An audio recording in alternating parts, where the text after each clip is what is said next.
बिस्मिल्लाहिर्रहमानिर्रहीम। आज ईद के बाद हमारी फ़र्स्ट क्लास है और इस फ़र्स्ट क्लास के अंदर हम जो पढ़ने जा रहे हैं वो पढ़ने जा रहे हैं चैप्टर 10 को। और चैप्टर 10 में हमने फ़िक्स्ड एसेट्स और डेप्रिसिएशन से रेलिवेंट चीज़ें पढ़नी हैं। फ़िक्स्ड एसेट्स क्या है और डेप्रिसिएशन क्या है हमारे पास। तो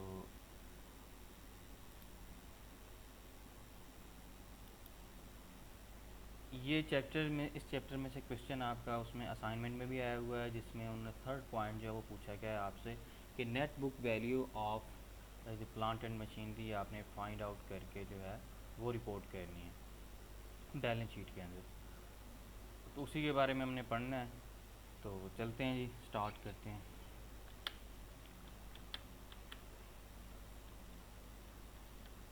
अच्छा जी, बेसिक कंसेप्ट क्या है जी हमारे पास फिक्स एसेट के हवाले से। बेसिक कंसेप्ट ये है कि फिक्स एसेट ऐसे एसेट्स होते हैं जो जिनका वजूद होता है, जिनकी एग्जिस्टेंस होती है, जिनको आप अपनी आँखों से देख सकते हैं, ठीक है, अपने हाथों से छू सकते हैं और अपने जितने भी आपके हिस्से हैं उनके साथ आप उनको क्या कहते हैं चेक कर सकते हैं। तो इसी तरह से फिक्स्ड एसेट्स का क्या होता है, अपना वजूद होता है, जिस तरह हम ये भी कह सकते हैं टेंजिबल एसेट्स होते हैं। और फिक्स एसेट्स दूसरे भी होते हैं, कौन से, जो इनटेंजिबल एसेट्स भी होते हैं, जैसे कि सॉफ्टवेयर वगैरह ये क्या चलते हैं ये आपके पास कि इनटेंजिबल में फिक्स एसेट्स में चले जाते हैं। ये चीज़ें अभी हमारे पास सिलेबस में शामिल नहीं है, तो इसलिए हम इनको ज़्यादा डिस्कशन में नहीं लाएंगे। तो फिक्स एसेट्स के अलावा ये है कि ये हमारे पास क्या करते हैं, हम इनको यूज़ करते हैं प्रोडक्शन के लिए, एडमिनिस्ट्रेटिव पर्पज़ के लिए और सेलिंग पर्पज़ के लिए, इस तरह की चीज़ों के लिए हम यूज़ करते हैं। आगे चलते हैं, मज़ीद इसकी डेफिनेशन देखते हैं क्या डेफिनेशन दी गई है। और सबसे बड़ी बात जो है वो ये जो हमें बताई गई कि ये जो एसेट्स होते हैं, इन एसेट्स को हम क्या करते हैं, 1 साल से ज़्यादा के अरसे के लिए यूज़ करते हैं।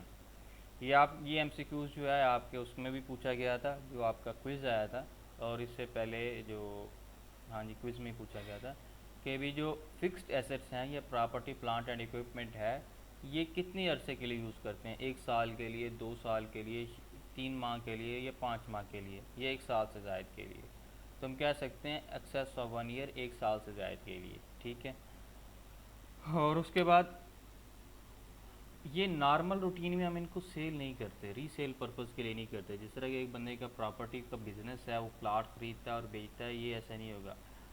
और इसी तरह से ये एक बिज़नेस है जिसका कारोबार है मशीनें बेच के सेल करना, ये जिसका कारोबार है क्या कहते हैं कंप्यूटर या फिर उसके साथ लैपटॉप वगैरह या फर्नीचर बना के सेल करना, वो तो उसका बिज़नेस है, वो उसके लिए गुड्स होगा। लेकिन आम रूटीन में जो एक आम बिजनेसमैन है, जो उस जैसे फर्नीचर का बिज़नेस नहीं कर रहा है, जो मशीनों का बिज़नेस नहीं कर रहा है, और से जो लैपटॉप का बिज़नेस नहीं कर रहा है, उसके लिए ये जो चीज़ें होंगी, लैपटॉप, मशीन, फर्नीचर और इस तरह से बाकी इस तरह की जितनी भी चीज़ें हैं, वो उसके लिए क्या होंगी, फिक्स्ड एसेट्स के तौर पे आएंगी। वो नॉर्मल रूटीन के अंदर, बिज़नेस के अंदर उसको सेल आउट नहीं करेगा, वो ट्रेडिंग पर्पज़ के लिए यूज़ नहीं करेगा। यानी कि उनको परचेज़ करने के बाद अपनी प्रोडक्शन के लिए, एडमिनिस्ट्रेटिव पर्पज़ के लिए या किसी भी और काम के लिए उन एसेट्स को इस्तेमाल में लाएगा जी। तो नेक्स्ट पॉइंट ये है जी, हमारे पास वही बताया गया है जिन्होंने, ये किस लिए हम यूज़ करते हैं, या किस लिए हम फिक्स एसेट्स को अपने पास रखते हैं, या किस लिए हम प्रॉपर्टी प्लांट एंड इक्विपमेंट को अपने पास इस्तेमाल में लाते हैं। वो ये है जी, प्रोडक्शन ऑफ गुड्स और सर्विसेज, या तो हम इससे सर्विसेज प्रोड्यूस करेंगे या फिर गुड्स प्रोड्यूस करेंगे। हम पढ़ चुके हैं कि 2 टाइप्स के बिज़नेस होते हैं, जैसे कि या तो फिर मैन्युफैक्चरिंग में जाते हैं, या फिर ट्रेडिंग होती है, या फिर उसके बाद सर्विसेज प्रोवाइड की जाती है। मैन्युफैक्चरिंग, ट्रेडिंग या फिर सर्विसेज, ये 3 टाइप्स के बिज़नेस होते हैं हमारे पास। तो यहाँ पे क्या हो रहा है जी, या तो गुड्स प्रोड्यूस की जाएंगी या फिर सर्विसेज प्रोड्यूस की जाएंगी। नेक्स्ट ये हमारे पास सेलिंग ऑफ गुड्स और सर्विसेज, यानी जो गुड्स हमने बनाई हैं या जो हमारे पास ऑलरेडी मौजूद हैं, उनको हम क्या करते हैं, सेल करें। किन को इस्तेमाल में लाते हुए, प्रॉपर्टी प्लांट एंड इक्विपमेंट को, या फिर फिक्स्ड एसेट जो भी है हमारा, उसको इस्तेमाल में लाते हुए हम इनको सेल करते हैं। एडमिनिस्ट्रेटिव पर्पज़ के लिए हम यूज़ करते हैं, और उसके बाद रेंटल टू अदर, दूसरों को रेंट पे देने के लिए इस्तेमाल। इसकी सादा तरीन मिसाल, हम मकान जो है वो किराए पे दे देते हैं, घर जो है किराए पे दिया जाता है, उसके साथ गाड़ी जो है ये किराए पे दी जाती है, और उसके अलावा और बहुत सी चीज़ें हैं जो कि रेंट का कारोबार में चीज़ें, जैसे कि हम कोई भी बिल्डिंग बनाते हैं तो बहुत सारी चीज़ें, बांस वगैरह, फटे और रेडियाँ होती हैं और बेलचे, ये बहुत सारी चीज़ें आपके पास क्या होती हैं, रेंट के तौर पे दी जाती हैं दूसरों को, जो ठेकेदार वगैरह वो ले जाते हैं। तो इस तरह से तो ये 5 या 4 जो इनके हमारे पास क्या है, प्रॉपर्टी प्लांट एंड इक्विपमेंट के यूज़ हैं, ये इन चीज़ों के लिए आमतौर पे प्रॉपर्टी प्लांट या फिक्स एसेट हम इस्तेमाल करते हैं। जी स्टूडेंट्स, यहाँ तक बताएं, यहाँ तक क्लियर है आप लोगों को? किसी बात की समझ ना आई तो काइंडली आप पूछ सकते हैं, या कोई कंसेप्ट क्लियर नहीं है तो फिर भी बताएं। जी सर, क्लियर। और ये बातें जो भी मैंने आपको बताई हैं, इन चीज़ों से आपसे एमसीक्यूज़ पूछे जा सकते हैं, ठीक है, और ये आप लोगों ने ध्यान से पढ़नी है। नेक्स्ट ये हमारे पास आ गया रिकग्निशन क्राइटेरिया। रिकग्निशन क्राइटेरिया का मतलब क्या है कि आपने इन जो एसेट आपने परचेज़ किया, fix asset, property plant and equipment, इसको आपने रिकग्नाइज़ कैसे करना है, इसकी वैल्यू आपने कैसे कैलकुलेट करनी है, ठीक है, इसकी वैल्यू को आपने बुक्स ऑफ अकाउंट्स के अंदर, फिनंशियल स्टेटमेंट्स के अंदर कैसे रिपोर्ट करना है। वो कहते हैं cost can be measured reliably. Cost जो है वो रिलायबल तरीके से किसी जिसके ऊपर एतमाद किया जा सके, जो कि रिलायबल हो, उस तरीके के मुताबिक हमने इसकी कॉस्ट जो है वो कैलकुलेट करनी है।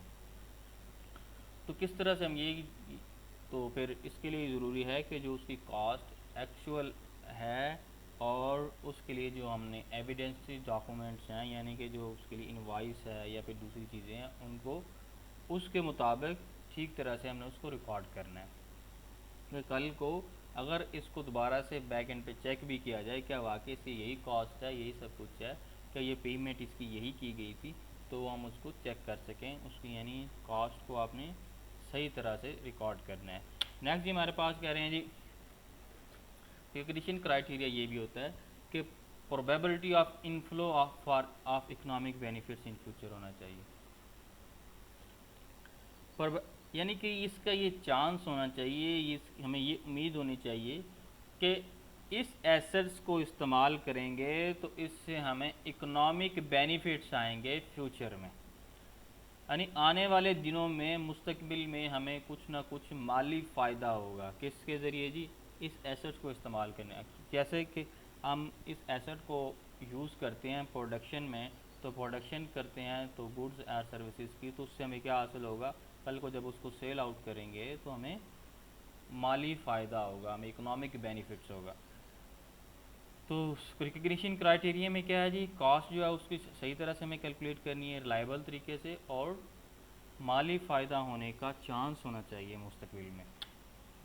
तो सबसे पहले हम क्या करते होते हैं, मेजर किया जाता है इसको कॉस्ट के ऊपर, यानी कि आपने एक चीज़ परचेज़ की 50 रुपए की, तो आपने बुक्स ऑफ अकाउंट्स के अंदर यही शो करना है कि हमने 50 रुपए की ख़रीदी है, इसको हम कह देंगे कॉस्ट के ऊपर हमने किया। इनिशियली ये शुरू में आपने क्या करना है, जब भी एसेट परचेज़ करना है उसको कॉस्ट के ऊपर हमने क्या करना है, रिपोर्ट करना है, वही कॉस्ट उसकी हमने बुक्स ऑफ अकाउंट्स के अंदर लिखनी है।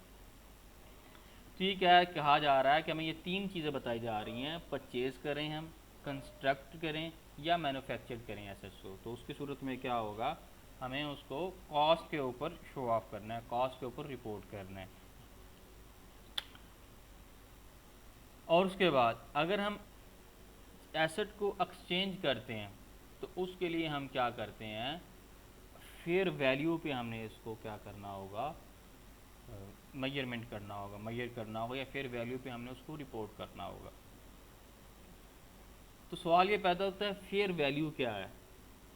फेयर वैल्यू ये है कि आज की तारीख में, प्रेजेंट मोमेंट में, उस एसेट्स की जो आप ख़रीद रहे हैं या एक्सचेंज कर रहे हैं उसकी वैल्यू क्या है। प्रेजेंट मोमेंट में एक चीज़ की जो वैल्यू है, जिसको हम मार्केट वैल्यू कहते हैं, उसको फेयर वैल्यू कहा जाता है, यानी किसी भी ओपन मार्केट में आप जाके उस चीज़ को सेल करना चाहें, जो उसकी वैल्यू वहाँ पे लगेगी तो ये आप ख़रीदना चाहें, वही वैल्यू क्या कहलाएगी आपके पास, उसकी फेयर वैल्यू या मार्केट वैल्यू कहलाएगी।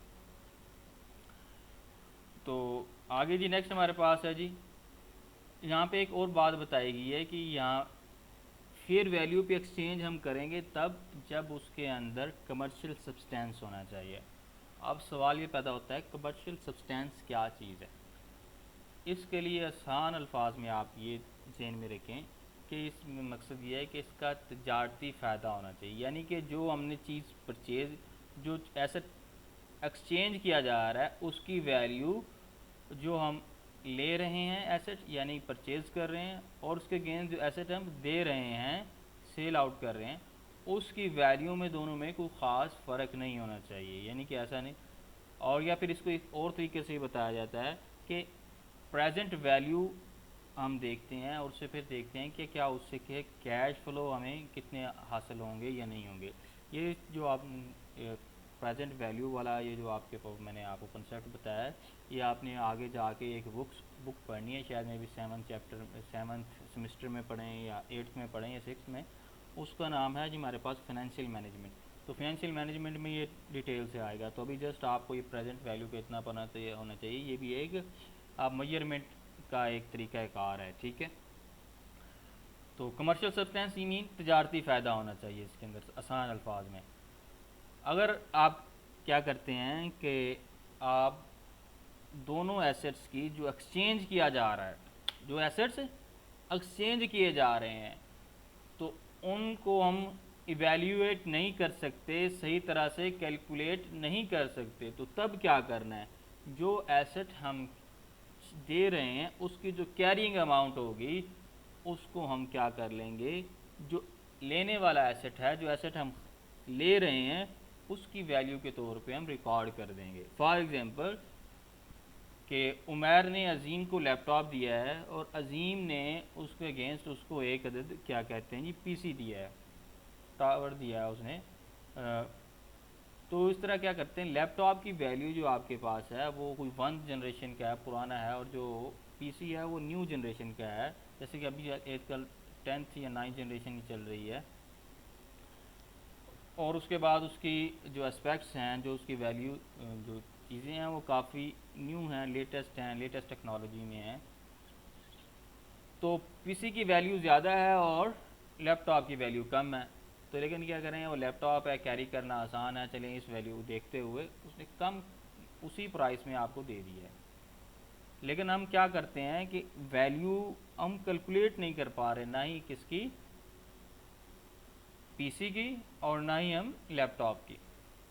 एग्जाम्पल के तौर पे बता रहा हूँ, वैसे इसकी कैलकुलेट हो भी सकती है, कोई इतना इशू नहीं है, लेकिन हम कैलकुलेट नहीं कर पा रहे हैं। तो उस तरह क्या करेंगे, जो हम वैल्यू देंगे, फॉर एग्ज़ाम्पल हमने वैल्यू दी है लैपटॉप को 10,000, और इसी तरह से वो जो 10,000 उमैर अजीम को लैपटॉप दे रहा है उसी की वैल्यू वो पीसी के लिए हम यूज़ कर लेंगे। उसी 10,000 को हम एज ए पीसी की जो कॉस्ट है उसके तौर पर हम शो ऑफ कर देंगे, कहाँ पे रिपोर्ट कर देंगे, बैलेंस शीट के, सॉरी फिनंशियल स्टेटमेंट्स में। तो इस तरह से अगर आपके पास कमर्शियल सब्सटेंस ना हो, यानी कि तजारती फ़ायदा ना हो, तो कैरिंग अमाउंट जो एसेट्स हम दे रहे होते हैं उस लेने वाले एसेट की कीमत के तौर पे हम शो कर देते हैं, रिपोर्ट कर देते हैं। जी स्टूडेंट्स, यहाँ पे बताएं, यहाँ तक पता चल गया जी मेजरमेंट एंड रिकग्निशन।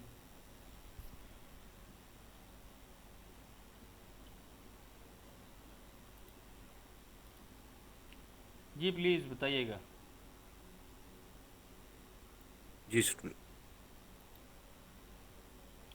और ये बात आपने जहन में रखनी है कि ये बातें पूछी जाती हैं आपसे कहाँ पे, MCQs की शक्ल में। मैं दोबारा से इसको ज़रा रिपीट कर देता हूँ कि इनिशियली हम मेजर करते हैं इसको कॉस्ट के ऊपर, ठीक है, और उसके बाद जब हम एसेट को एक्सचेंज करते हैं तो फेयर वैल्यू पे करते हैं, और फिर आगे फेयर वैल्यू पे भी दो आगे फिर आज ऑप्शन आ जाते हैं कि अगर तो कमर्शियल सब्सटेंस है तो फिर तो फेयर वैल्यू पे होगी, अगर कमर्शियल सब्सटेंस नहीं है तो उसके बाद फेयर वैल्यू पे ये है इसको उसकी वैल्यू नहीं दी जाएगी, उसको मेजर नहीं किया जाएगा। फिर उसके बाद ये अगर कमर्शियल सब्सटेंस जो है हमारे पास भी है, यानी कि कमर्शियल सब्सटेंस है, और चीज़ों की प्राइसेस में एक दूसरे में काफ़ी सारा डिफरेंस है, तो उसकी सूरत में क्या होगा हमारे पास कि हमने फेयर वैल्यू कैलकुलेट करनी है। फेयर वैल्यू कैलकुलेट नहीं कर पा रहे तो तब देने वाला जो एसेट है, जो हम एसेट दूसरे को दे रहे हैं, उस एसेट की जो वैल्यू होगी गिवन अप एसेट्स की, उसको हम जो एसेट्स ले रहे हैं उसकी वैल्यू के तौर पे उसको यूज़ करेंगे जी। मेजरमेंट आफ्टर रिकॉग्निशन, जब मेजरमेंट कर ली है, स्टार्ट में आपने एक एसेट परचेज कर लिया, उसके बाद 1 साल गुजर गया या 2 साल, 1 साल आमतौर पे ही होता है, गुजर गया, उसके बाद दोबारा से आपने उसकी क्या की, बुक्स ऑफ अकाउंट्स के अंदर आपने शो करनी है बुक। जैसा कि आजकल हमारे पास क्या हो रहा है, प्राइसेस बहुत ज़्यादा फ्लक्चुएट हो रही हैं। क्या चीज़ है, आप आज एक चीज़ परचेज़ करके लाते हैं तो ठीक 1 महीने के बाद या 2 महीने या साल के बाद उसकी प्राइस में काफ़ी सारा चेंज आ चुका होता है। या तो टेक्नोलॉजी पुरानी हो जाए तो प्राइस कम हो जाती है, अगर टेक्नोलॉजी तो, या फिर वो चीज़ के अंदर या कोई ऐसी चीज़ है जैसे कि हमारे पास फॉर एग्जांपल लैपटॉप्स हैं, या फिर पीसी है, जैसा कि बाहर कोरोना की वजह से बाहर से आना क्या हो गए हैं, बंद हो गए हैं, या जो भी सिचुएशन बनी है इंपोर्ट्स एक्सपोर्ट्स पे नहीं हो रही, तो उसकी सूरत में क्या होता है, प्राइसेस हाई हो जाती हैं।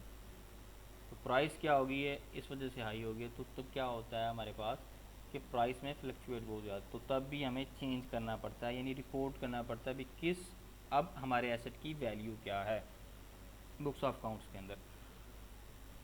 तो कहते हैं जी हमारे पास 2 मॉडल हैं इस तरह के, एक तो है कॉस्ट मॉडल, एक है रीवैल्यूएशन मॉडल।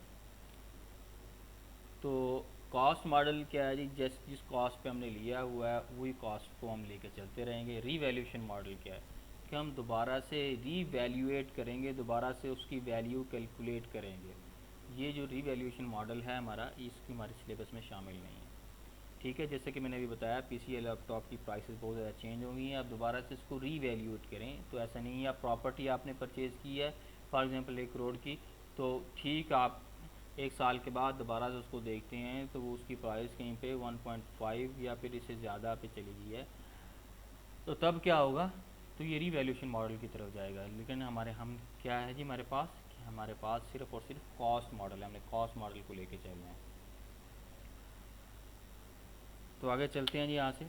कॉस्ट कंपोनेंट्स क्या हो, एक चीज़ हमने परचेज़ कर ली है, एक एसेट हमने परचेज़ कर लिया है, उसकी कॉस्ट में कौन कौन सी चीज़ें शामिल होनी चाहिए, कौन कौन से कंपोनेंट्स उसके कॉस्ट के हैं, तो उसी को हम देखते हैं। सबसे पहले बताया जा रहा है हमें, सबसे पहले आपकी जो परचेज़ प्राइस है, जो इनवाइस के ऊपर आपकी प्राइस दी होगी वो प्राइस है, उसके बाद हमने उसमें से लेस कर देना है ट्रेड डिस्काउंट्स एंड रिबेट्स।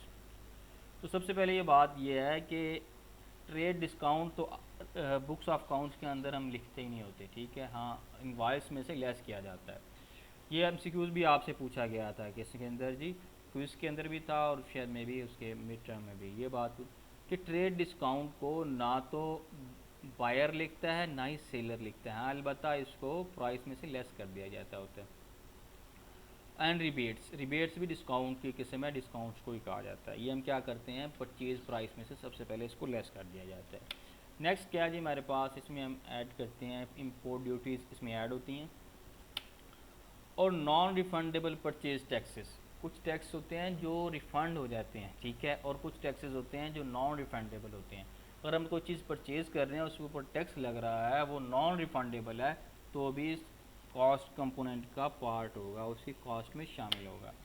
फिर डायरेक्टली एट्रीब्यूटेबल कॉस्ट है। ये डायरेक्टली एट्रीब्यूटेबल कॉस्ट क्या, कौन सी कॉस्ट होती है, जिसका उस एसेट के साथ डायरेक्टली लिंक हो, यानी कि उस एसेट के ख़रीदने की वजह से आपको वो कॉस्ट बेयर करनी पड़ी है। फॉर एग्जांपल आपने एक एसेट परचेज़ किया कराची से और लाहौर आपने मंगवा को उसको इंस्टॉल करना है, ठीक है, मशीन को लगवाना है, तो ये जो आपको कराची से लाहौर तक आने का जो उसके ऊपर फ्लाइट वगैरह का जो रेंट वगैरह का जो ख़र्चा आएगा, जो उसके बाद लोडिंग अनलोडिंग की आके उसके ऊपर आप पेमेंट करेंगे, फिर उसके बाद उसको इंस्टॉल कराने के जो चार्जेस आप पे करेंगे, ये सब क्या डायरेक्टली एट्रीब्यूटेबल कॉस्ट होंगे।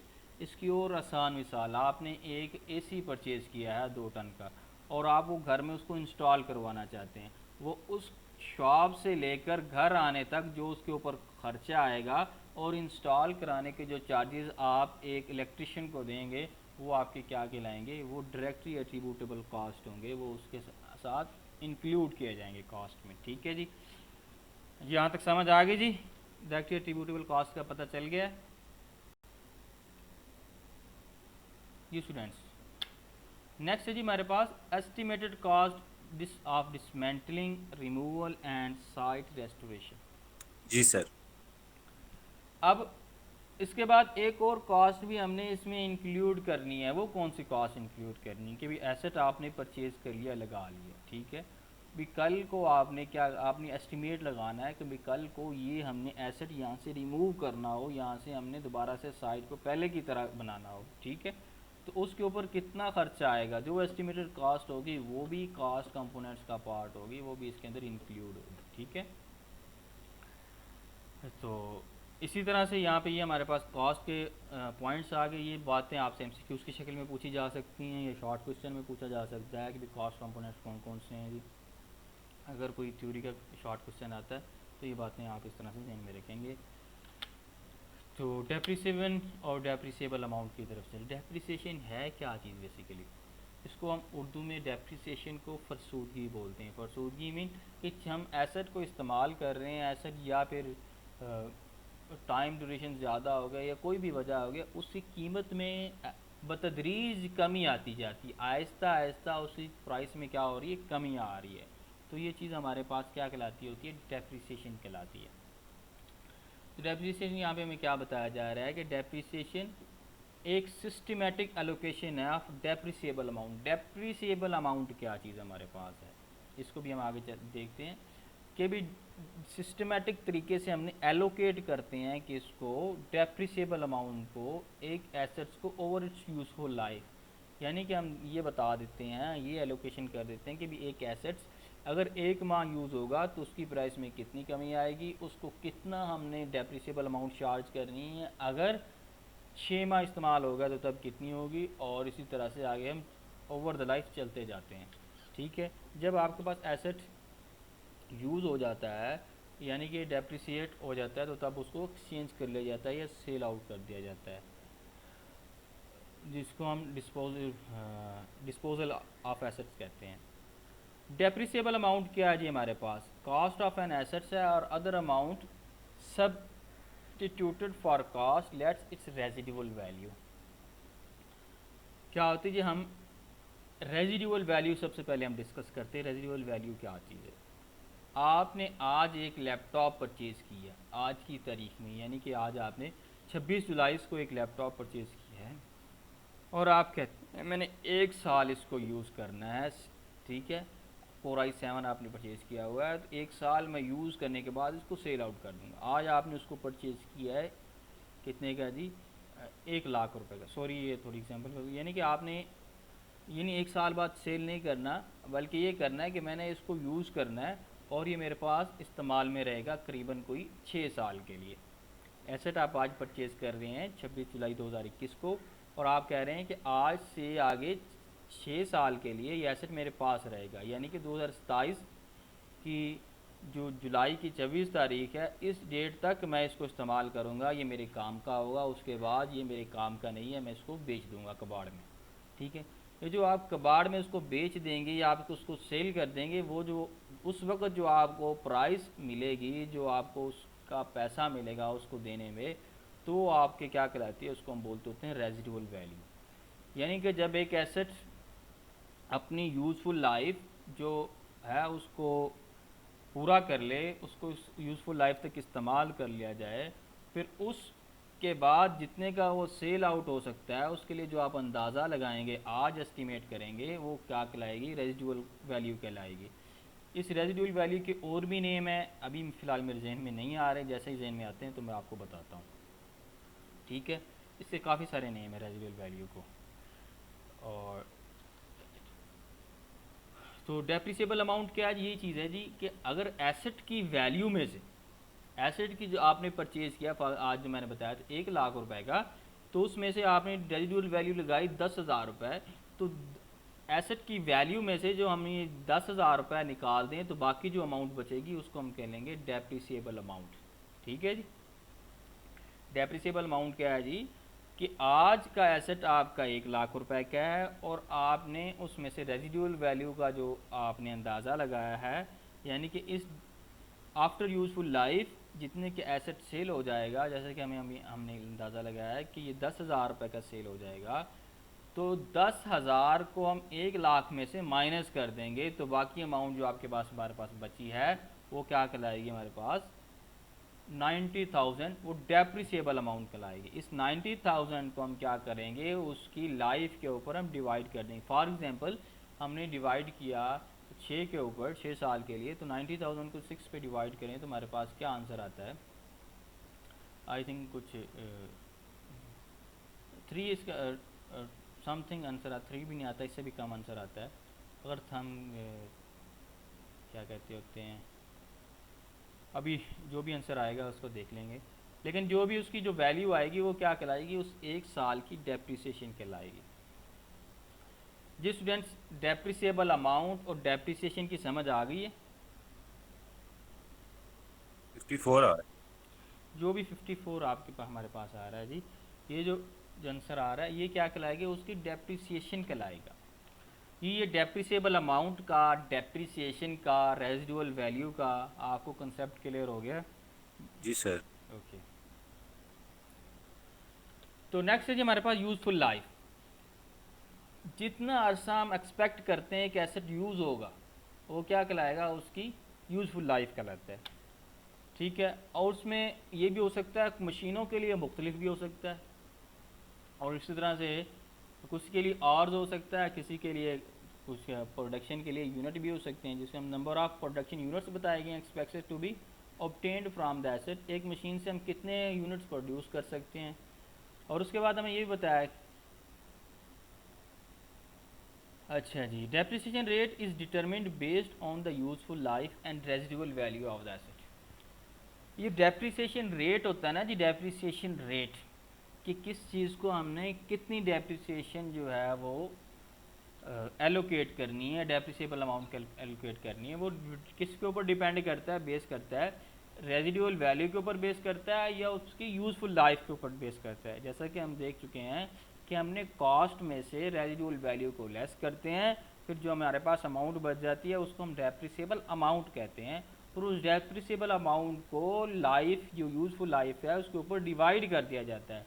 तो इसलिए हम क्या कह सकते हैं कि जो उसके बाद जो रेट आपके पास निकलता है डेप्रिसिएशन रेट, वो क्या कहलाता है, वो किसके ऊपर डिपेंड करेगा, किसके ऊपर बेस करेगा, रेजिडुअल वैल्यू के ऊपर और यूज़फुल लाइफ के ऊपर। जी, तो अकाउंटिंग फॉर फिक्स एसेट की तरफ चलते हैं जी। हमारे पास डेप्रिसिएशन मेथड हैं, डेप्रिसिएशन रेट्स की तरफ चल रहे हैं।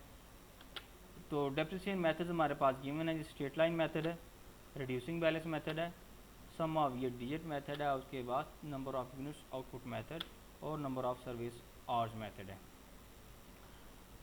तो number of units output method को, इसको हमारे पास क्या कहते हैं जी, प्रोडक्शन मेथड भी बोला जाता है, और number of service hours method को इसका कुछ और नाम है, वो मेरे भी जहन में नहीं है, चलिए हम आगे चल के देख लेते हैं इसको।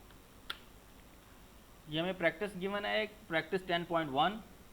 तो क्या कह रहे हैं जी, हमें मशीन हमने बॉट की है ऑन यकम को किसी 2000X9, जो हमारे पास 2000X9 की यकम तारीख जनवरी को हमने एक मशीन परचेज़ की है। उसकी कॉस्ट क्या है जी हमारे पास 80,000। हमने कैश देके वो मशीन परचेज़ कर ली है, उसकी वैल्यू कितनी है जी हमारे पास 80,000। ये क्या चीज़ होगी जी हमारे पास, ये इसकी कॉस्ट कहलाएगी। आगे जी, residual value is estimated ₹2000।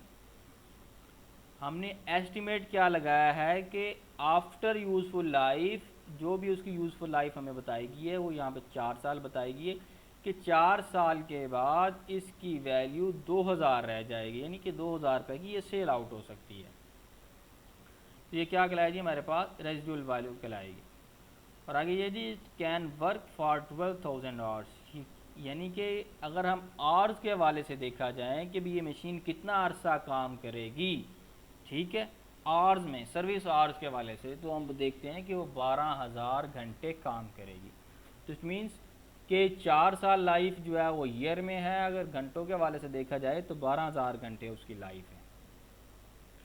For example 1,000 घंटा हमने इस्तेमाल कर लिया, चाहे वो हमने कर लिया 1 महीने के 2 महीनों के अंदर, या 1 महीने में हमने इस्तेमाल कर लिया। महीने में तो 1,000 घंटा आई थिंक नहीं होगा जी, नहीं होगा जी, बिल्कुल महीने में होगा, ठीक है जी। तो महीने में हमने 2000 ये घंटे इस्तेमाल कर लिए ये तो 2400, ठीक है, 1000 घंटा। फिर उसके बाद क्या आएगा, या फिर प्रोड्यूस हम यूनिट्स कर लें कितनी, 40,000 यूनिट्स हम प्रोड्यूस कर लें किसके के अंदर, जितने भी अरसे के दौरान, तो उसकी लाइफ जो है वो कंप्लीट हो जाएगी, लाइफ उसकी मुकम्मल हो जाएगी। तो ये मेरे जो एस्टिमेट आए हैं ये हमारे पास आए हैं, एक एक्सपर्ट ने हमें दिए हैं, यानी कि उसकी वैल्यू के अलावा, यानी कि कॉस्ट के अलावा बाकी जितनी भी चीज़ें हम देख रहे हैं ये सब की सब एस्टिमेटेड है, यानी कि रेजुअल वैल्यू भी एस्टिमेटेड है, लाइफ भी एस्टिमेटेड है, उसके बाद वर्क 12,000 घंटे करेगी ये भी एस्टिमेटेड है, और जो प्रोड्यूस करेगी 40,000 यूनिट्स ये भी एस्टिमेटेड है। तो इसको हम सॉल्व करते हैं, कैसे सॉल्व करते हैं देखते हैं जी। और ये देखते हैं जी रिज़ल्ट 2000x9 और 2000y0 में भी कुछ रिज़ल्ट उसने बताए हैं कि 2000x9 या 2000y0 में सर्विस आवर्स है हमारे पास 2000, इतना 2000 घंटे इस्तेमाल किया हमने, कब, 2000x9 में, और 7500 यूनिट्स जो हैं वो प्रोड्यूस किए गए हैं, और 2000y0 में 5000 जो है हमने सर्विस आवर्स यूज़ किए हैं, और 15,000 यूनिट्स जो हैं वो प्रोड्यूस किए गए हैं। तो इसको हम सॉल्व करते हैं, चलें आगे। कैसे सॉल्व करना है, हमने 2 साल की डेप्रिसिएशन हमने कैलकुलेट करनी है, मेथड सब के सब हमने यूज़ करने हैं, स्ट्रेट लाइन मेथड भी यूज़ करना है, रिड्यूसिंग बैलेंस मेथड भी, सर्विस आवर्स मेथड भी, और units produce method and sum of years डीएट मेथड को हमने लेके चलना है। तो सबसे पहले हम चल रहे हैं जी किसकी तरफ, 10.1 स्ट्रेट लाइन मेथड की तरफ, ठीक है जी। तो सबसे पहले हमने क्या करना है, दिस डेप्रिसिएबल अमाउंट कैलकुलेट करनी है। तो डेप्रिसिएबल अमाउंट कैसे कैलकुलेट होगी हमारे पास, कि कॉस्ट की जो मशीन की है उसमें से हमने क्या कर देना है, रेजिडुअल वैल्यू को लेस कर देना है। तो 80,000 में से 2000 को लेस किया तो 78,000 की वैल्यू हमारे पास आ गई। तो स्ट्रेट लाइन मेथड में हमने सॉल्व करने का सबसे आसान तरीका क्या है, या डेप्रिसिएशन निकालने का, या डेप्रिसिएशन रेट निकालने का, उसके लिए क्या करेंगे हम, कि डेप्रिसिएबल अमाउंट को हम लाइफ के ऊपर डिवाइड कर देंगे। 4 इयर्स लाइफ थी तो हमने 78,000 को हमने डिवाइड किया 4 के ऊपर, तो 19,500 इसकी हमारे पास क्या आ गई है, वैल्यू आ गई है। और इसको हम परसेंटेज में लेके जाएं तो 25% है, तो ये 25% जो वैल्यू है हमारे पास, ये क्या चीज़ है, ये डेप्रिसिएशन रेट है, ये 19,500 ये डेप्रिसिएबल की अमाउंट है, या हमने, तो स्ट्रेट लाइन मेथड में ये है कि हर साल डेप्रिसिएशन सेम रहती है, हर साल क्या होगी, डेप्रिसिएशन की अमाउंट जो है वो हमारे पास सेम रहती है जी। तो इस तरह से अगर हम कॉस्ट में से जो हमारी कॉस्ट होती है एसेट की, उसमें से हम ये जो डेप्रिसिएशन की होती है हमारे पास, अगर इसको हम लेस कर दें तो ये हमारे पास जो नेट बुक वैल्यू आ जाती है, NBV जिसको कहा जाता है। ये स्टूडेंट यहाँ तक समझ आए जी, इस मेथड का कुछ पता चला है आपको, जी प्लीज़ बताइएगा।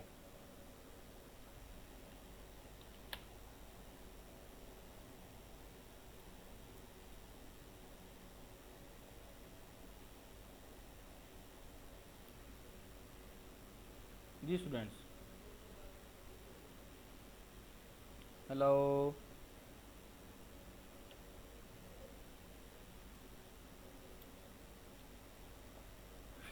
आपसे ये MCQs की शक्ल में पूछा जाए कि स्ट्रेट लाइन मेथड में डेप्रिसिएशन की जो अमाउंट है वो हर साल सेम रहती है, चेंज होती रहती है, तो आपको ये बात ध्यान में रखनी चाहिए, हर साल सेम रहती है, यानी कि पहले साल जो अमाउंट होगी दूसरे साल भी वही होगी, तीसरे साल या चौथे साल भी होगी, यानी जितनी उसकी यूज़फुल लाइफ है उन साल के हर तमाम सालों में, तमाम जो अकाउंटिंग पीरियड्स हैं उनके अंदर उसकी जो डेप्रिसिएशन की अमाउंट है वो सेम रहेगी।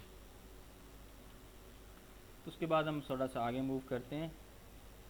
आगे जी हमारे पास एक मेथड है reducing balance method. Reducing balance method का जो आपके पास है, हमारे पास एक फार्मूला गिवन है। इस फार्मूले के तहत हम क्या करते होते हैं, हम डेप्रिसिएशन की परसेंटेज कैलकुलेट कर लेते हैं। आमतौर पे ये आपसे फार्मूला नहीं पूछा जाएगा, फिर भी पूछ भी लिया जाए तो आपको ये ज़हन में होना चाहिए MCQs की शक्ल में, ठीक है। इस तरह से फार्मूले को हमने लेके चलना है और कैलकुलेट करना है। 1 में से हमने -n कर देना है, यानी कि उसकी लाइफ को हमने माइनस करना है, फिर उसके बाद रेजिडुअल वैल्यू को हमने क्या करना है यहाँ पे ऊपर रखना है, और जो उसकी कॉस्ट है उसको हम इस पे तकसीम कर देंगे। यानी पहले देखा था हमने क्या कर रहे थे, जो हमारी डेप्रिसिएबल अमाउंट थी, यानी कि कास्ट में से हम रेजिडुअल वैल्यू को लेस करते थे, फिर उस जो हमारे पास वो बाकी बच जाती थी डेप्रिसिएबल अमाउंट, उसके ऊपर हम लाइफ को डिवाइड करते थे, तब हमारे पास डेप्रिसिएशन। यहाँ पे उल्ट हो जाता है, यहाँ पे क्या हो रहा है, हम जो हमारे पास रेजिडुअल वैल्यू है उसके ऊपर हम कास्ट को डिवाइड कर रहे हैं, और उसके साथ उसको मल्टीप्लाई भी किया जा रहा है 100 के साथ, फिर उसके हम सिर्फ यही नहीं बल्कि उसका अंडर रूट भी ले रहे हैं। तो यहाँ पे हम देख सकते हैं, यहाँ पे 60% हमारे पास इसका रेट आया है। तो 60% जो हमारे पास रेट आया, तो हमने ये रेट जो निकालना होता है, ये पहले साल हम लेते होते हैं कॉस्ट के ऊपर, फिर दूसरे साल हम इसको कैलकुलेट करते हैं, ये जो डेप्रिसिएशन चार्ज करते हैं वो हम चार्ज करते होते हैं नेट बुक वैल्यू के ऊपर। नेट बुक वैल्यू क्या चीज़ है हमारे पास? नेट बुक वैल्यू ये है, हम कॉस्ट में से अक्यूमुलेटेड डेप्रिसिएशन जो होती है उसको माइनस कर देते हैं। यानी एक साल अगर हमने यूज़ किया तो एक साल की डेप्रिसिएशन, तो वो डेप्रिसिएशन होगी उसको माइनस करेंगे। अगर 2 साल की है तो उसको फिर 2 साल की डेप्रिसिएशन हम माइनस करेंगे। तो 2 साल की डेप्रिसिएशन जब हम माइनस करते हैं, ये क्या कहलाती होती है डेप्रिसिएशन हमारे पास? ये अक्यूमुलेटेड डेप्रिसिएशन कहलाती है। यानी डेप्रिसिएशन को अगर ऐड अप कर लिया जाए तो वो डेप्रिसिएशन मुख्तलिफ ईयर्स की, तो उसको क्या कहते हैं हम? हाँ, अक्यूमुलेटेड डेप्रिसिएशन। इसको प्रोविजन फॉर डेप्रिसिएशन भी बोला जाता है। क्या कहते हैं जी? Under reducing balance method first year depreciation is calculated by applying depreciation rate on cost. क्या करेंगे जी? ये डेप्रिसिएशन का रेट हमने ये फाइंड आउट किया है 60%, ये कॉस्ट के ऊपर हमने अप्लाई करना है। Where in the subsequent years, यानी उसके बाद के सालों में हमने क्या करना है? Depreciation is calculated by applying depreciation rate on opening balance of net book value. Opening balance mean कि नेक्स्ट ईयर का जो ओपनिंग बैलेंस होगा नेट बुक वैल्यू का, फॉर एग्जांपल यहाँ पे 2000x9 में हमारे पास ये है 80,000 है, तो नेक्स्ट y0 में हमारे पास 30,000 आ रहा है, 32,000 आ रही है, तो इस 32,000 के ऊपर हमने चार्ज करना है। क्या चार्ज करना है? वैल्यू चार्ज करना है। तो ये उसके बाद वैल्यू चार्ज, तो इसी तरह से उसके बाद ये 12,800 की अमाउंट हमारे पास आ रही है, तो इसके ऊपर हम फिर 60% चार्ज करें। यानी कि हर साल बतदरीज क्या होती जाती है? रेट सेम रहता है, लेकिन एसेट उसकी डेप्रिसिएबल अमाउंट, डेप्रिसिएशन का जो रेट सेम रहता है, लेकिन एसेट उस डेप्रिसिएबल अमाउंट, ये यार किसका जो है इशू हो रहा है? किसका जो है इशू हो रहा है? अजीम काइंडली अपना माइक आप म्यूट करें प्लीज़।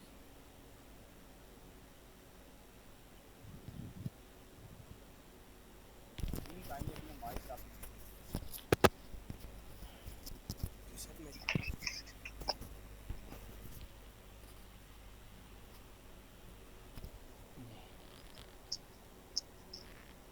उसके बाद हमने क्या करना होता है जी?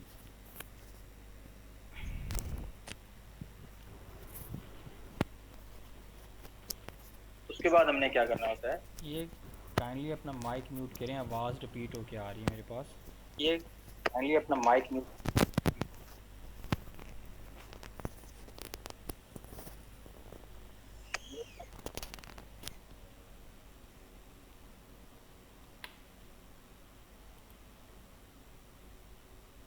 जी।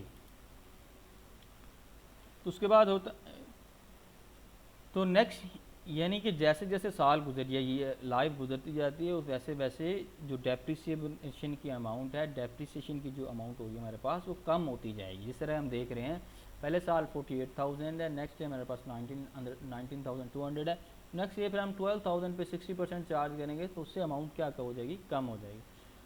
तो हम देख रहे थे net book value opening balance के ऊपर, यानी कि हमारे साल 2009 में हमारे पास क्या है? 80,000 है। तो फिर 80,000 में से हम ये 48,000 जो डेप्रिसिएशन हमने लेस किया है, तो ये 32,000 की जो अमाउंट हमारे पास आई, ये क्या कहलाएगी? नेट बुक वैल्यू है। तो 2000y0 के लिए ये हमारे पास जो सर जी स्क्रीन शो नहीं हो रही है आपकी सर। ओके जी, एक मिनट।